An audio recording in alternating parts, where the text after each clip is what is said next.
Welcome friends, आप सभी का स्वागत है हमारी आज की नई इस वीडियो में।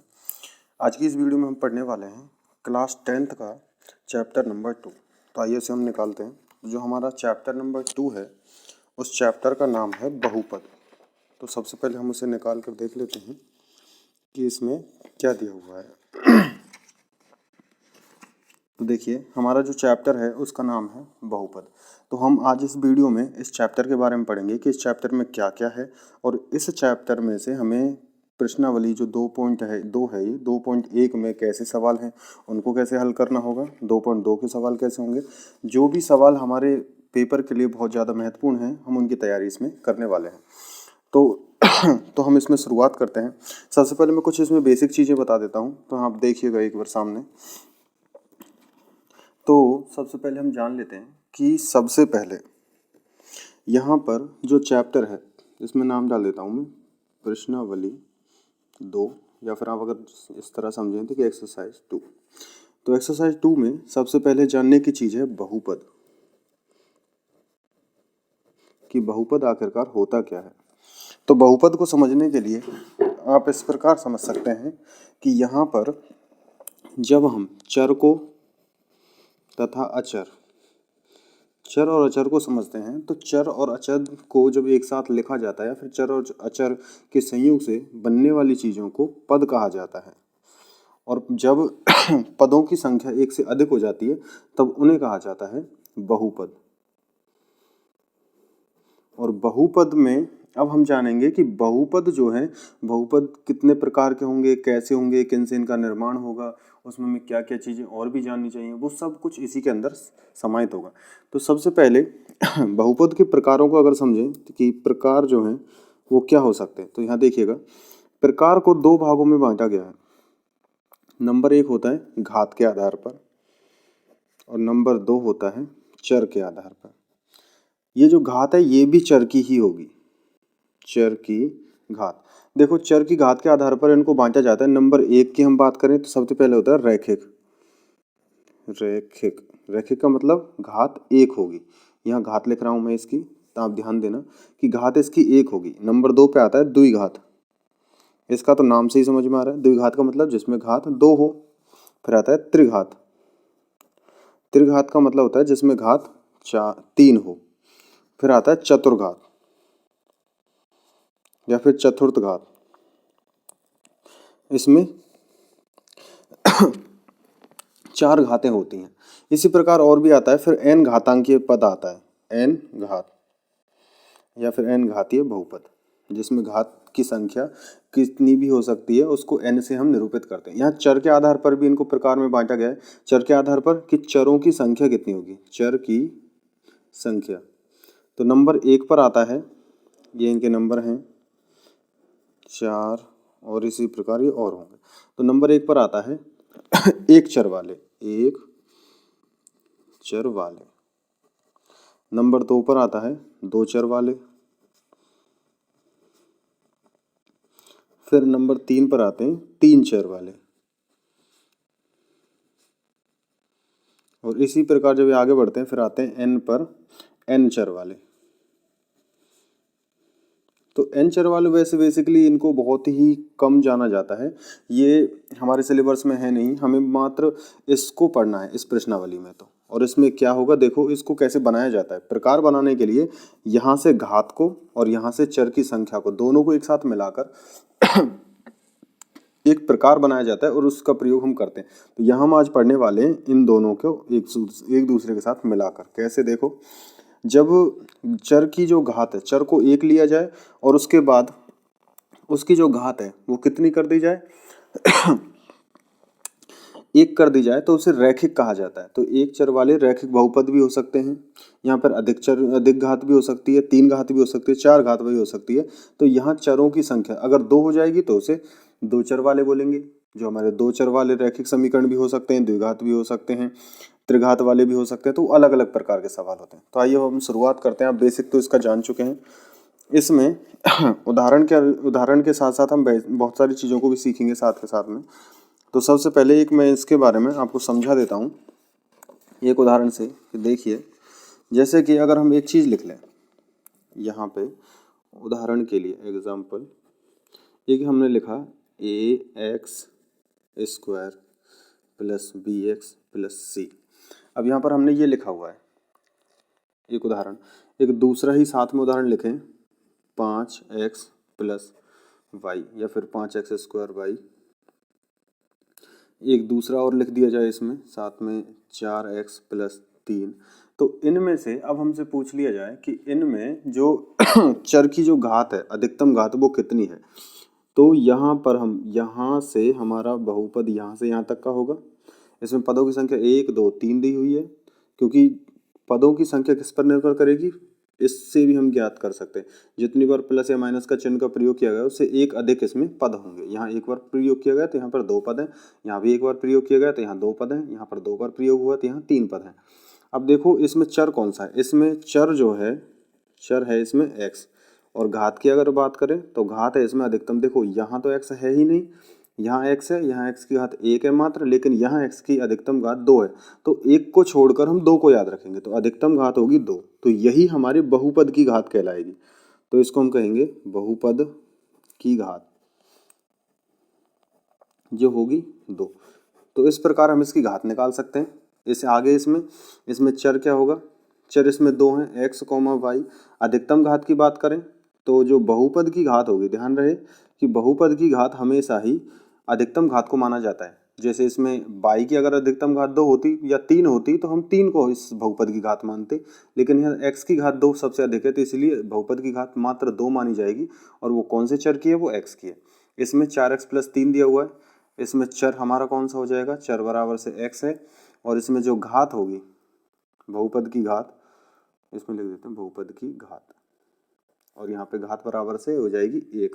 क्योंकि जब किसी भी चर की कोई घात नहीं लिखी हुई होती है तब हम मानते हैं कि वहाँ उसकी अधिकतम घात मात्र 1 होती है। तो इस प्रकार इसको हम यहाँ से समझ सकते हैं। अब देखिए अब हम आगे आते हैं तो अब हम समझेंगे कि यहाँ इनको कैसे, सवालों को कैसे करेंगे। तो देखिए सबसे पहला हमारे प्रश्नावली 2.1 में सवाल है, और ये सवाल सबसे आसान भी हैं। इनको बस हम यहीं से समझ सकते हैं, लिखने की आवश्यकता भी नहीं होगी। तो देखिए कैसे कर सकते हैं इनको। इसमें पूछा है किसी बहुपद px के लिए y बराबर से दे रखा है px का ग्राफ नीचे आकृति 2.10, ये रही आकृति 2.10, ये 6 सवाल हैं। प्रत्येक स्थिति में px के शून्यांकों की संख्या ज्ञात करनी है। तो क्या करना होगा, ये एक इस तरह से ग्राफ दिया है, x एक्सिस और y एक्सिस दोनों अक्ष दे रखे हैं। x अक्ष और y एक्सिस के बाद में हमें एक लाइन अलग से दी हुई है इस प्रकार से। अब हमें पता लगाना है इसमें शून्यांकों की संख्या कितनी होगी। एक बात हमेशा ध्यान रहे कि जब हमारा जो बहुपद है वो किस पर आधारित है, यहाँ दे रखा है x, px, यानी कि वो x पर आधारित है। तो हमें ये पता लगाना है कि जो रेखा अलग से खींची गई है वो x अक्ष पर कितनी बार काट के जा रही है, या फिर x अक्ष को कितनी बार छू रही है। वो जितनी बार x अक्ष को छुएगी उतने ही उसके शून्यांक होंगे। शून्यांक क्या होते हैं, शून्यांक उन्हें कहा जाता है ऐसे मान जो बहुपद में रखने पर बहुपद के मान को शून्य बना दे या फिर उसे बराबर 0 के ला दें, तब उसे शून्यांक कहा जाता है। तो यहाँ शून्यांक की संख्या कुछ नहीं होगी क्योंकि x अक्ष से तो बहुत दूर है। यहाँ बात करें ये कुछ इस प्रकार जा रहा है, तो x अक्ष को ये यहाँ काट रहा है, यहाँ ये y को काटता है लेकिन x को यहाँ काट रहा है, तो इसलिए इसमें एक शून्यांक संख्या 1 होगी। यहाँ देखते हैं, यहाँ x अक्ष को 1 2 और 3, यहाँ कैसे देखो, एक यहाँ, एक ये पहले और फिर एक उसके बाद ये वापस लौटते हुए, तो ये 3 हो गया। यहाँ x की ये इसको हम कह देंगे, इसमें x ये जो है बहुपद ये x पर आधारित है ही नहीं, ये सिर्फ y पर आधारित है। यानी कि y बराबर से अगर ये इसको इस तरह मान 0 1 और 2, तो ये y बराबर 2 को दर्शाता है मात्र। इसको देखें तो ये 1 यहाँ x की संख्या कितनी होगी, जैसे कि यहाँ से 0 1 2, तो ये x बराबर 2 को दर्शा रहा है यहाँ से। तो यहाँ x का मान एक घात है इसलिए एक ही मान आ रहा है। यहाँ पर x के लिए 3 मान आ रहे हैं तो ये त्रिघातीय बहुपद होगा। यहाँ पर 2 हैं, ये 2 घात वाला बहुपद हो जाएगा।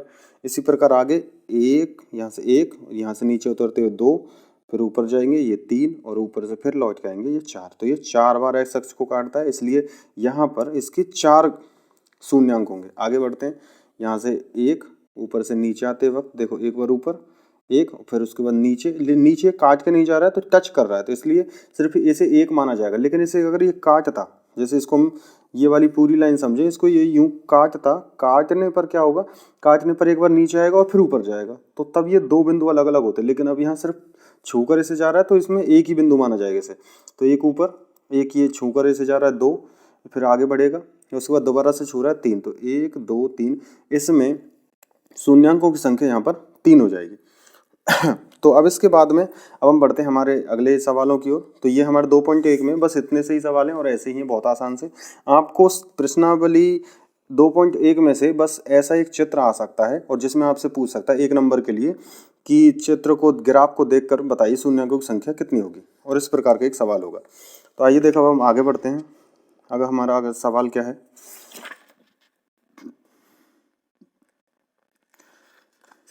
देखिए अब हम आ जाते हैं प्रश्नावली 2.2 पर। 2.2 और 2.2 का सवाल नंबर 1 और सवाल नंबर 2 में जो सवाल दे रखे हैं ये महत्वपूर्ण सवाल हैं। इनमें से अगर आप एक एक सवाल भी समझ लेते हैं बहुत अच्छे से, उसके बाद आपको परेशानी नहीं होगी। तो करना क्या है, एक एक सवाल इनमें से बहुत अच्छे से समझना, फिर उसके बाद हम सवाल को आगे बढ़ाते हैं। तो देखिए पहला सवाल शुरू करते हैं, जिसमें लिखा हुआ है, पहला सवाल है x² - 2x - 8। और सवाल में पूछा क्या था, निम्न द्विघात बहुपदों के शून्यांक ज्ञात कीजिए और शून्यांकों तथा गुणांकों के बीच संबंध की सत्यता की जांच करो। तो इसको हम समझेंगे भी ये कैसे काम करता है। तो देखिए इसको निकालते भी हैं और इसको समझते भी हैं। तो इसको मैं पेज को बदल देता हूँ और अब हम इसको शुरू करने वाले हैं। तो देखिए सवाल है हमारा प्रश्नावली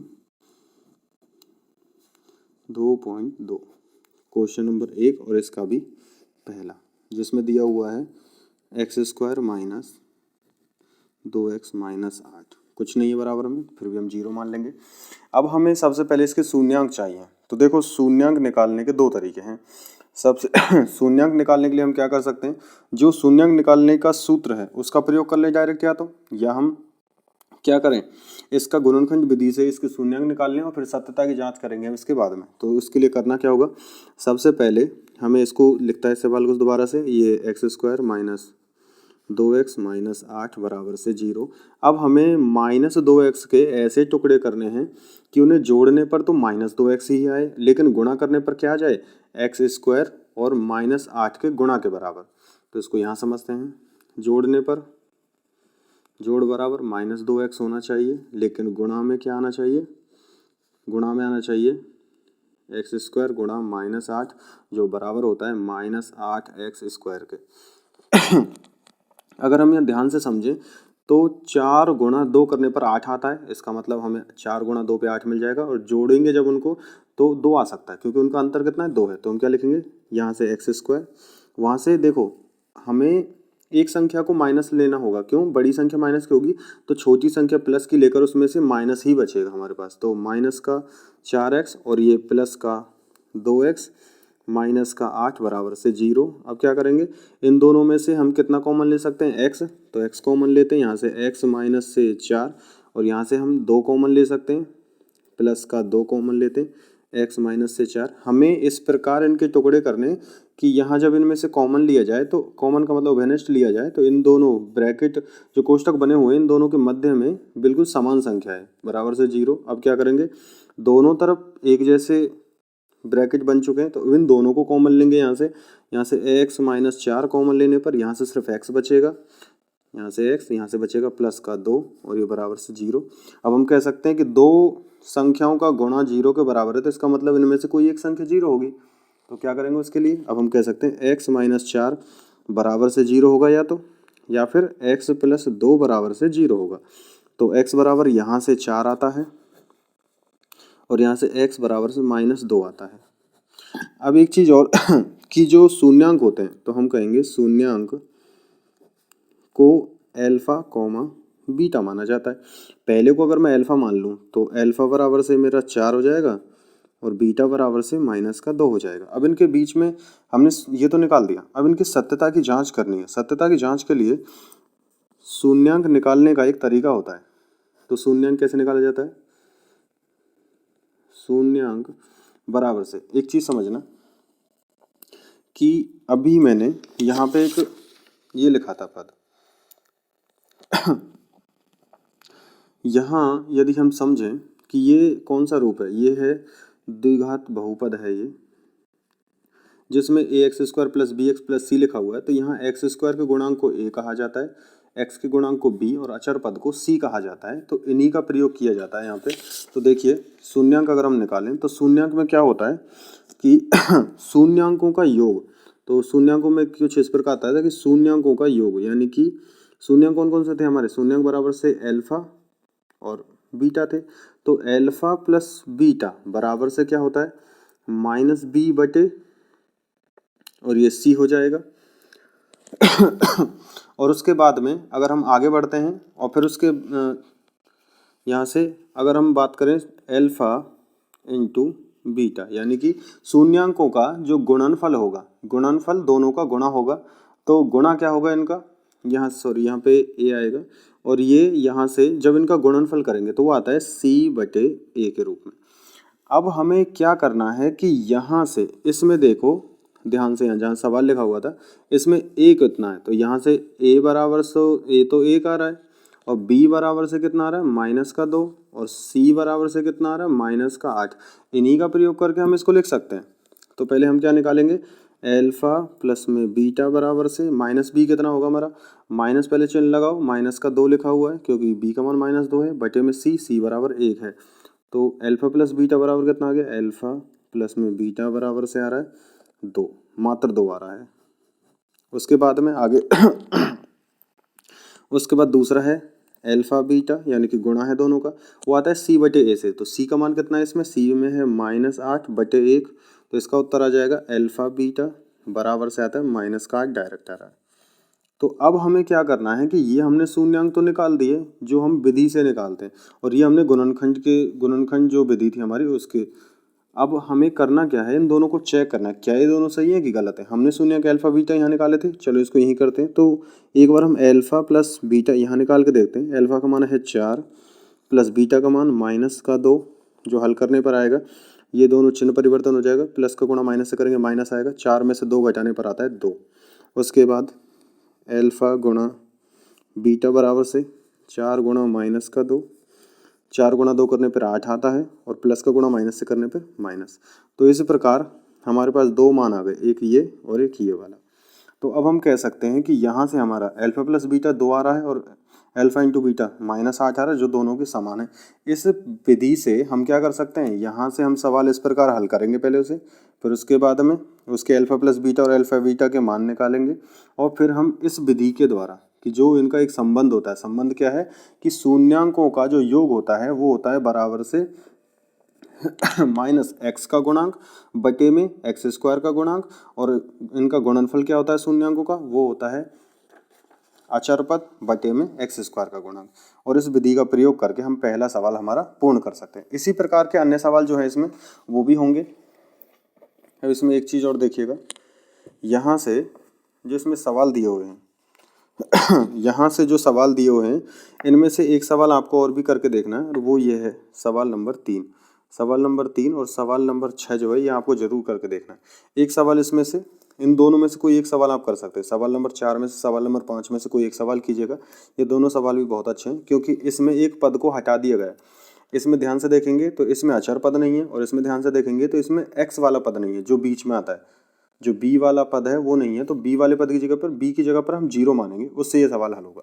अब हम बात करते हैं सवाल नंबर 2 की, जिसमें पहले से क्या दिया हुआ, देखो इसमें दिया हुआ है एक बहुपद ज्ञात कीजिए जिसके शून्यांकों के योग और गुणनफल दोनों दे रखे हैं। तो क्या दे रखा है, सबसे पहले योग भी दे रखा है, फिर उसके बाद में गुणनफल भी दे रखा है। तो 1/4 योग है और -1 उसका गुणनफल है। तो हमें इसी के आधार पे करना क्या है, द्विघात बहुपद का निर्माण करना है। तो इसका एक सूत्र होता है और बहुत आसान सवाल है ये।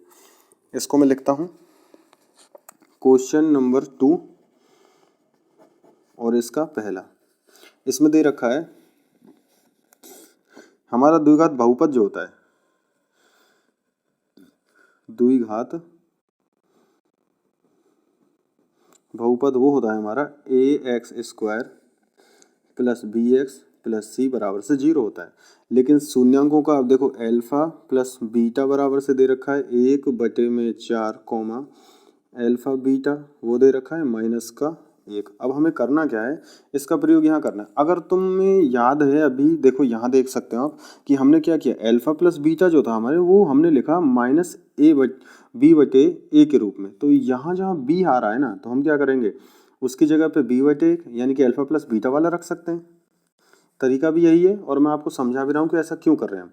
और अल्फा इंटू बीटा जो हमारा ये एक मान दिया हुआ है, अल्फा इंटू बीटा गुणनफल जो दे रखा है, उसकी जगह सी बटे ए वाले की जगह पे ये वाला रख सकते हैं। तो हम क्या कर सकते हैं, हम इसमें लिखेंगे बराबर से एक्स स्क्वायर और फिर माइनस का चिन्ह। क्यों? क्योंकि माइनस सूत्र में पहले से दे रखा है, माइनस माइनस का गुणा करेंगे तब प्लस आएगा और जो वास्तविक चिन्ह होगा वो यहाँ लगेगा। तो इसके बाद में अब क्या आएगा, देखो ए एक्स स्क्वायर की जगह ए एक्स स्क्वायर यहाँ नहीं रहता है, ए बाद में आएगा क्योंकि दोनों के नीचे ए है, लैसे लेने से ए यहाँ पर आ जाएगा लौट के। तो एक्स स्क्वायर लिखा पहले तो ये सूत्र का प्रकार है, फिर माइनस, फिर उसके बाद में क्या आएगा यहाँ ब्रैकेट में अल्फा प्लस में बीटा ब्रैकेट क्लोज, फिर उसके बाद यहाँ लग जाता है एक्स, उसके बाद में आएगा प्लस में, और जो अचर पद है इसकी जगह सीधा सही अल्फा बीटा आएगा और बराबर में आएगी 0। अब हम सवाल में जो मान है हमारे वो रखते हैं। अल्फा प्लस बीटा का मान 1/4 है, तो यहाँ लिखूंगा मैं एक्स स्क्वायर माइनस ब्रैकेट में 1/4 ब्रैकेट क्लोज, और ये एक्स प्लस में अल्फा इंटू बीटा का मान है हमारा -1, तो यहाँ लिखूंगा -1 और ब्रैकेट क्लोज बराबर से 0। अब इसको हल करते हैं, यहाँ से आ जाएगा हमारा एक्स स्क्वायर। देखो यहाँ माइनस का गुणा 1 से भी करना और फिर x से भी करना, तो सीधा सीधा -x/4 आ जाएगा। और उसके बाद प्लस में -1 है, प्लस और माइनस का गुणा करेंगे तो माइनस आएगा, यहाँ मैं चिन्ह लगा दूंगा माइनस का, -1 बराबर से 0। दोबारा लिख लेता हूँ एक बार इसको, यहाँ से एक्स स्क्वायर -x/4 -1 बराबर से 0। अब क्या करेंगे, एक यहाँ एक्स स्क्वायर के नीचे एक कुछ भी नहीं है, एक्स के नीचे 4 है, यहाँ 1 के नीचे कुछ नहीं है, बराबर 0 है, तो इनका लैसे लेंगे, सबका लैसे आएगा 4, यहाँ इसके बजाय में 1 मान सकते हैं। 1 से 4 में भाग दिया 4 बार जाएगा, 4 का गुणा एक्स स्क्वायर से करेंगे तो बनेगा 4x स्क्वायर। उसके बाद माइनस 4 से 4 में भाग दिया 1 बार भाग जाएगा, और 1 का गुणा x से करने पर आएगा सीधा सा x। और उसके बाद इसके बजाय में 1 मान सकते हैं क्योंकि कुछ नहीं था। 1 से 4 में भाग देने पर 4 आता है, 4 गुणा 1 करने पर 4, और वो भी माइनस का, बराबर से आ जाएगा यहाँ पे 0। अब करना क्या है हमें कि यहाँ पर जो ये 4 लिखा हुआ है, जो हमारा ये 4 आया था, इस 4 का हम वज्र गुणा कर देंगे, इसका गुणा यहाँ 0 से हो जाएगा, तो इसलिए ये जो 4 है यहाँ से ये पूरी तरह गायब हो जाएगा। तो हमारा सवाल का जो आंसर है, जो मान है, वो आएगा 4x स्क्वायर -x -4 बराबर से 0, और ये हमारा बहुपद होगा, ये लिखेंगे यही हमारा बहुपद है। तो इस प्रकार हमारा सवाल जो है वो पूर्ण हो जाएगा। तो बस इतनी छोटे से आसान से तरीके से हम इस सवाल को पूरा कर सकते हैं। आपको भी इसी विधि का प्रयोग करके इसी प्रकार से सवाल करना है और तब आप इस सवाल को पूरा कर पाएंगे। तो आज हमने प्रश्नावली 2.1 और 2.2 के सवालों को देखा है, और इसके बाद हम अगली वीडियो में देखेंगे प्रश्नावली 2.3 के सवालों में। वैसे जहाँ तक की सूचना है, उसमें प्रश्नावली 2.3 के जो सवाल हैं, यानी कि प्रश्नावली 2.3 है वो हटा दी गई है, लेकिन फिर भी हम उसमें से कुछ सवाल आपको बता देंगे। उसके बाद आपको परेशानी नहीं होगी, अगर सवाल आ भी जाता है तो आप आसानी से कर पाएंगे। जिसमें देखिए सवाल कैसे होंगे, यहाँ पर आएगा बहुपदों के लिए विभाजन एल्गोरिथम। वैसे मैंने इससे संबंधित वीडियो पहले से ही यूट्यूब पर अपने चैनल पर डाली हुई है, आप चाहो तो वहाँ से जाकर देख सकते हो। और इस प्रकार के सवालों को हमने उसमें किया हुआ है, और वो जो शॉर्ट्स में भी इसकी वीडियो मिल जाएगी। और उसके बाद बस इसमें एक ही प्रश्नावली बचती है 2.3, और फिर उसको हम कंप्लीट कर लेते हैं अगली वीडियो में। तो फिर हम मिलेंगे आपसे फिर से अगली वीडियो में, जिसमें 5 सवाल हैं। 5 में से जो महत्वपूर्ण सवाल हैं वो हम आपको करके बताएंगे। तो तब तक के लिए देखते रहिए इसी यूट्यूब चैनल पर, और भी आपकी वीडियो जो हैं, और पढ़ाई को अच्छे से चालू रखिएगा। धन्यवाद। फिर हम मिलेंगे आपसे अगली वीडियो में। धन्यवाद।